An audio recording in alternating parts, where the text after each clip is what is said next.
आइए हम लोग संकल्प लें, पहले मतदान फिर जलपान। नमस्कार, आप सुन रहे हैं रेडियो स्नेही और मैं हूँ आशिफ वंदना। तो आज हम आए हैं सिवान के सुप्रसिद्ध डॉक्टर संगीता चौधरी के पास, जो स्त्री रोग विशेषज्ञ हैं। तो आइए हम इनसे जानेंगे मतदान कितना महत्वपूर्ण है हमारे लिए। स्वागत है मैम हमारे रेडियो स्नेही के चैनल में। आपका भी, आप रेडियो स्नेही के माध्यम से जितने दर्शक हमारे से हम लोगों से जुड़ पा रहे हैं, उन सब का और पूरी सिवान की जनता, पूरी बिहार की जनता, पूरे देश की जनता का हम तहे दिल से शुक्रिया करना चाहते हैं और उनसे गुजारिश करना चाहते हैं कि वे अब मतदान जरूर करें। जी मैम, हमारा ये सवाल है कि एक मजबूत राष्ट्र के निर्माण के लिए मतदान कितना महत्वपूर्ण है? मतदान हमारा अधिकार है और कर्तव्य भी। अधिकार आप अपना छोड़ सकते हैं, पर कर्तव्य तो आपको करना ही पड़ेगा। किसी भी देश में रहकर आपको हर 5 साल बाद मौका मिलता है कि आप चेंज कर सके, आप अपने अधिकार का प्रयोग करके अपने अनुकूल, अपने मनोअनुकूल आप सरकार ला सके और जो आपको प्रॉब्लम्स है वो अपने होने वाले एमपी से उनसे डिस्कस करके अपने क्षेत्र का जो भी रुकावट है विकास में, उसके बारे में जो भी समस्या है, बिजली की, पानी की या सड़क की या किसी भी समस्या को, उनसे डिस्कस करके, उनसे बात करके कि अगर हम लोग आपको जिताते हैं तो क्या कितना विकास होगा। तो अगर हर कोई अपने अपने क्षेत्र में करेगा तो हमारा देश तो मजबूत बनेगा ही। और मजबूत राष्ट्र हर कोई चाहता है, ताकि विश्व में वैश्विक स्तर पे हमारे देश की एक पहचान हो और कोई भी हमारे देश की ओर आंख उठाने से पहले 1000 बार सोचे कि वो किन से लड़ रहे हैं। क्योंकि पॉपुलेशन में तो हम अभी नंबर 1 हो गए हैं, गुणवत्ता में भी हम नंबर 1 हो जाए। इसके लिए अच्छा है कि हम अच्छे पॉलिटिशियंस लाएं, और अच्छे पॉलिटिशियंस लाने का अभी वक्त आ गया है। तो हर कोई अपना मतदान जरूर करे, चाहे वो नर हो या नारी हो, हर किसी को मतदान करना चाहिए। मैम, हमारा अगला सवाल है कि मतदान करना क्यों जरूरी है?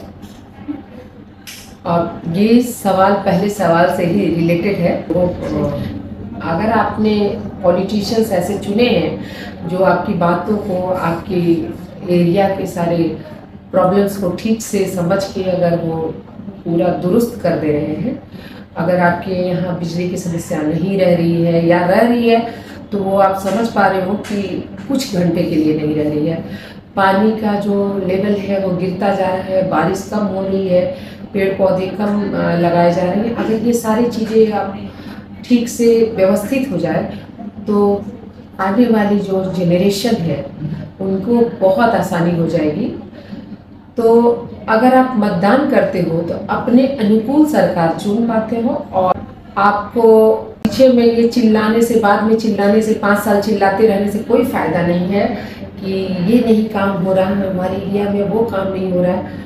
अभी वक्त है कि आपको एक एक वोट, आपका एक एक वोट इतना कीमती है कि अगर आप सोचते हैं कि मेरे एक वोट से क्या फर्क पड़ता है, आप पूरी बाजी पलट सकते हो।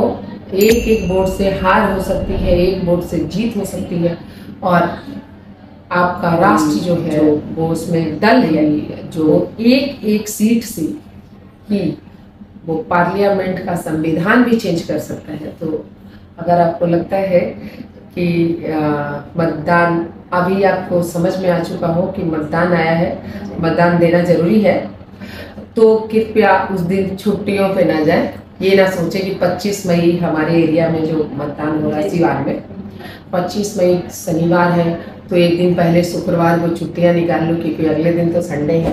तो 3 दिन के ट्रिप पे कहीं चला जाऊँ या चली जाऊँ, या फिर कुछ और काम कर लूँ, कुछ निपटा लूँ। ऐसा अगर सोच रहे हैं कि नानी घर में या दादी घर में बच्चों की छुट्टियां हुई हैं, वोटिंग के लिए छुट्टियां मिली हैं, इस छुट्टियों का कुछ और उपयोग कर लो, ये तो बहुत गलत बात है कि आप ऐसा सोच के और मतदान नहीं कर रहे हो। तो आप अपने कर्तव्य से नहीं भाग सकते हैं, ये आपकी जिम्मेदारी है। देश में रह रहे हो तो देश के प्रति आपको जिम्मेदारी निभानी ही होगी। अगर घर में कोई घर का मुखिया है, वो जिम्मेदारी न निभाए, अगर वो बच्चों को ना पढ़ाए, उनका एडमिशन ना कराए, बच्चों को खिलौने जो है वो खेलने के लिए या फिर उनके स्मार्ट क्लासेज ना कराए, तो आगे चल के उस बच्चे का भविष्य क्या है। उसी तरह से अगर हम सारे मतदाता अपनी जिम्मेदारियां ना उठाएं तो हमारे देश का भविष्य क्या हो जाएगा। ये सोच के आप मतदान जरूर करें। मैम, हमारा अगला सवाल है कि आप सिवान की जानी मानी डॉक्टर हैं, तो आप आम जनता से क्या अपील करना चाहती हैं मतदान को लेकर? कि न नशे से न नोट से, हाँ, किस्मत बदलेगी केवल वोट से। तो जो भी आप बटन दबाने जा रहे हैं वो साड़ी, नोट, नशा, ये सब के लालच में, बहकावे में आकर नहीं दबाएं। आप बहुत सोच समझकर, जिरह करके, घर में घर वालों से राय करके, अपने पड़ोसियों से राय करके, या फिर अपने जाति धर्म के नाम पे वोट ना दबाएं। आप जो विकास करता हो, जो आपको लगे कि विकास करने वाले हैं, उनको वोट दें। और इन सब चीज़ों से, जाति धर्म सबसे ऊपर उठ के वोट दें, विकास के नाम पे वोट दें, लालच और बहकावे में वोट न दें। बहुत बहुत शुक्रिया मैम, आपको मतदान पे इतना अच्छा बात करने के लिए। धन्यवाद आपका भी और सभी दर्शकों का भी। वोट जरूर देना है। आइए हम लोग संकल्प लें, पहले मतदान फिर जलपान।